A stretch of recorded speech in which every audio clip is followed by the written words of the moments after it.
Tonight, several breaking stories as we come on. Neighborhood inferno, a new massive wildfire igniting this afternoon. A dozen homes seen fully engulfed. Fears of many more. The race to evacuate as another fire in the west claims its first fatality. Plus, the shock in the Atlantic. The new hurricane threats. Beryl now barreling towards Puerto Rico. The island still fragile after last year's direct hit. And the storm off the East Coast gaining strength that could grow into a second hurricane. Also breaking tonight, dive to escape. New details about how rescue teams plan to free that soccer team and when that dangerous operation could begin as a diver is killed, and new concerns about heavy rains and the oxygen supply. Seeing red, the Trump supporter targeted inside a popular restaurant for wearing a Make America Great Again hat. The violent confrontation tonight, the alleged attacker facing charges. And the investigation into this video, a woman caught on camera launching fireworks like rockets at a neighborhood store. This is ABC World News Tonight with David Muir.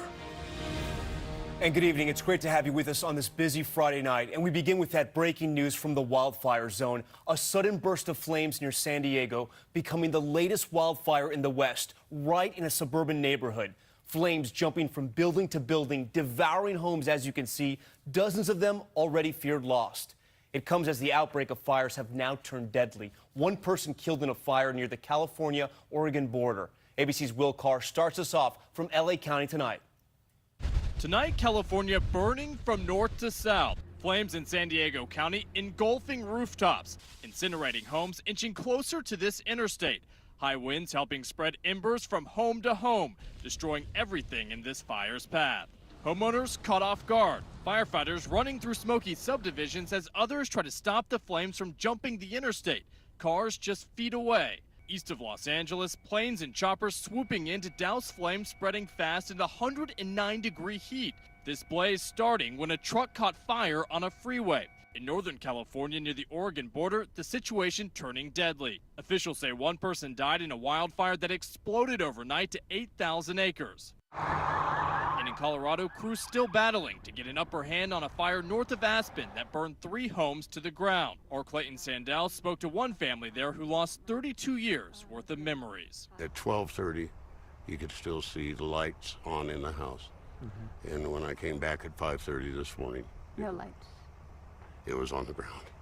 It's gone. Across the West, dry, hot conditions could mean a long road ahead for firefighters. And Will Carr joins us now in Southern California. Will, we saw in your report there the firefighters running along the highway, and this on the hottest day of summer there? That's right, Tom. It feels like it's more than 100 degrees out right now. There are excessive heat warnings through the weekend. These are perfect fire conditions, and that's bad news for both the firefighters and the residents in this region. Tom. Will Carr for us tonight. Will, thank you. We turn now to that other breaking news, the new hurricane threat in the Atlantic. Beryl, the first hurricane of the season, is churning towards Puerto Rico and several neighboring islands. Many of them still recovering from last year's devastating hurricanes. And tonight, a second tropical depression is gaining strength. ABC senior meteorologist Rob Marciano is here with the track. And Rob, both these storms taking a lot of people by surprise. Yeah, nerves still frayed from last year, Tom, especially on the islands. We'll talk about Puerto Rico and the Caribbean in just a second. Tropical depression number 3, likely to become a tropical storm. That's closer to home, but let's focus on Beryl for now. Right now, it's a Category 1 storm. It's a small one. That may be the saving grace, only about 50 miles across. But by Sunday night, we're looking at Dominica, we're looking at Guadalupe and Martinique. Those are areas that got hammered by Maria. They could be getting hit by this storm Sunday night. And then Monday night, we're looking at Puerto Rico potentially. Hopefully, it stays down to the south. Hopefully, that track holds. Now, tropical depression number 3, probably becoming crisp, kind of stuck in between steering currents, so it'll kind of wallow off the coast of the Carolinas, probably become a hurricane, but looks to stay off the coast. If that forecast holds, we're certainly more concerned about what may happen over the weekend in the Caribbean. Okay, and we'll stay tracking both those storms over the weekend. Rob, thanks so much. We turn now to the breaking news out of Thailand tonight. Teams desperate to rescue the soccer team trapped in a cave, maybe just hours from setting out to free them. A plan to get them out more urgent now that oxygen supplies are dwindling. The boys who cannot swim may have to dive to escape. ABC's James Longman on the scene for us again tonight. Tonight, the time for waiting is over. Originally ruled out as too dangerous, rescuers now believe they may have no choice but to dive the trapped boys through the maze of flooded passageways.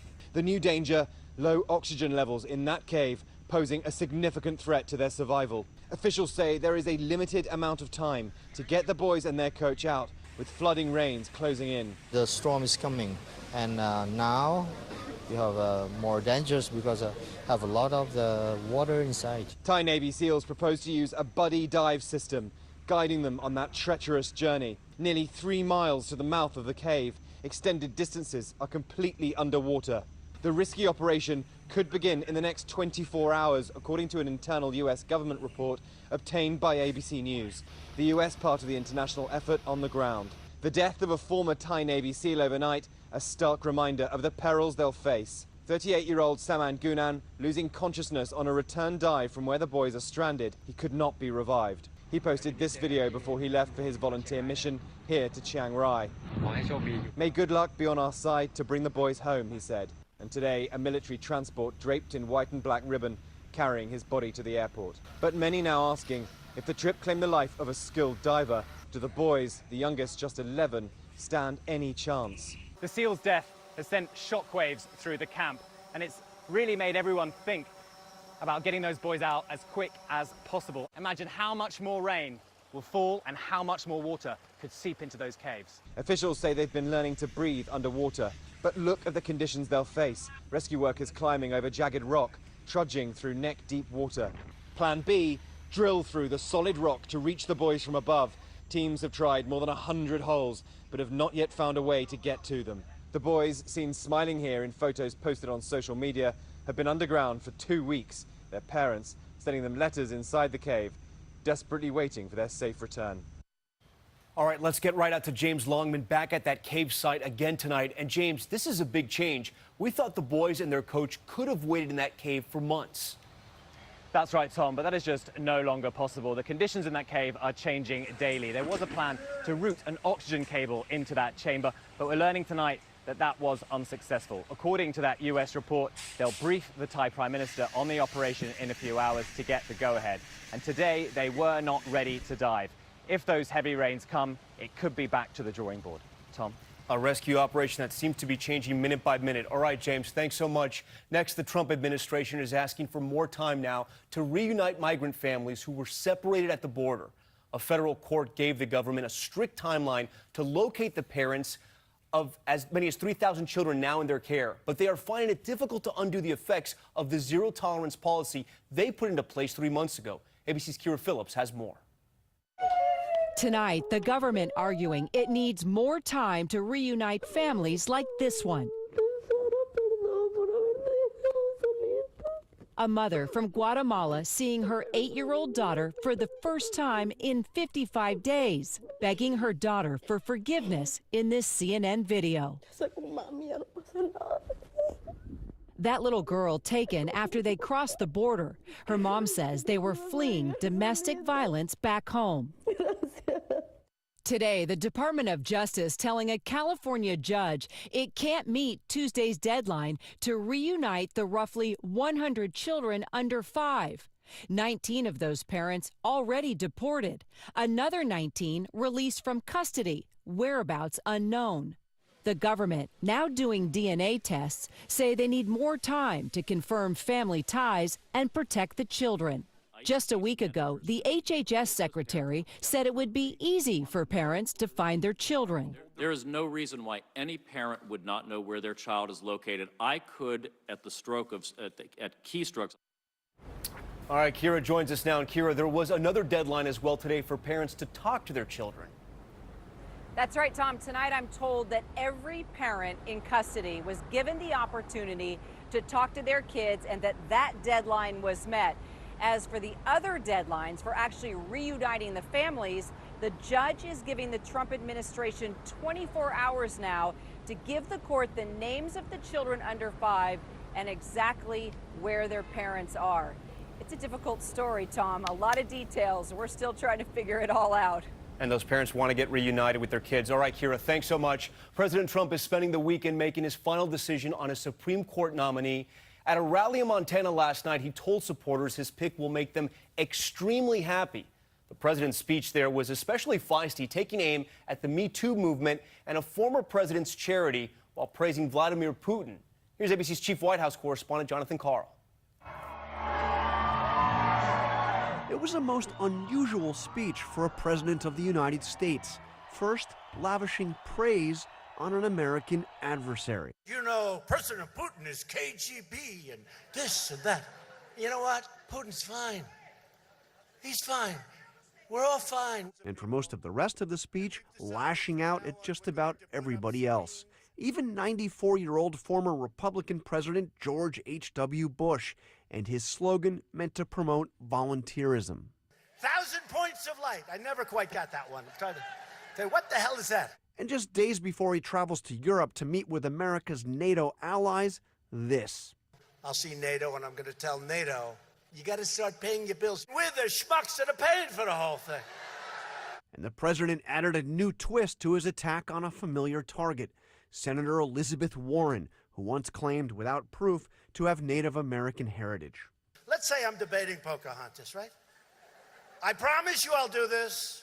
I will take, you know those little kits they sell on television for $2? Learn your heritage. And then he compounded his attack on Senator Warren by mocking the Me Too movement. We will take that little kit and say, but we have to do it gently. Because we're in the Me Too generation, so we have to be very gentle. And we will very gently take that kit and we will slowly toss it, hoping it doesn't hit her and injure her arm. Warren hit back on Twitter.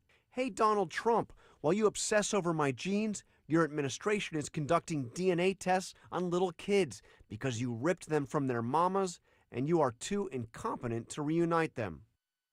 And the president with a big weekend ahead at his Bedminster estate, getting down to the wire on that Supreme Court decision, John. He's going to be having dinner tonight, Tom, with Vice President Pence out there at Bedminster, certainly talking about his pick that I am told he will make over the weekend. He's also going to be taking calls from key outside advisors and key members of the Senate. But, Tom, the big announcement will come prime time on Monday.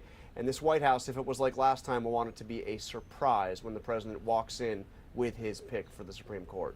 But we'll still monitor all the tweets and everything he says over the weekend. All right, Jonathan, thanks so much. And, of course, we will carry the president's Supreme Court announcement live Monday night at 9 p.m. Eastern, ABC News with full team coverage.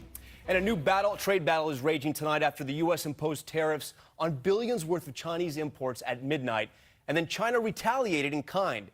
Beijing is accusing the United States of being a trade bully. But President Trump says he's already planning a second round of tariffs. ABC's Adrian Bankert reporting from Hong Kong tonight. From a war of words to a multi-billion-dollar battle. I respect China and I respect President Xi, but they've been killing us. Today, the Trump administration imposing tariffs worth $34 billion on certain Chinese products. The president promises another $16 billion on top of that in his effort to close a more than $300 billion trade deficit with China. China's lashing out, accusing the U.S. of launching the biggest trade war in economic history, retaliating with similar tariffs expected to hit American goods, including soybeans and pork. This American farmer claims the tariff threat alone hurt his bottom line. We've seen somewhere between a 10 and 20% price drop off of our gross sales. Today's actions follow tariffs aimed at allies that include Canada and the European Union, taxing imports like steel, aluminum, solar panels, and foreign washing machines. Washing machine prices jumped 17% in recent months.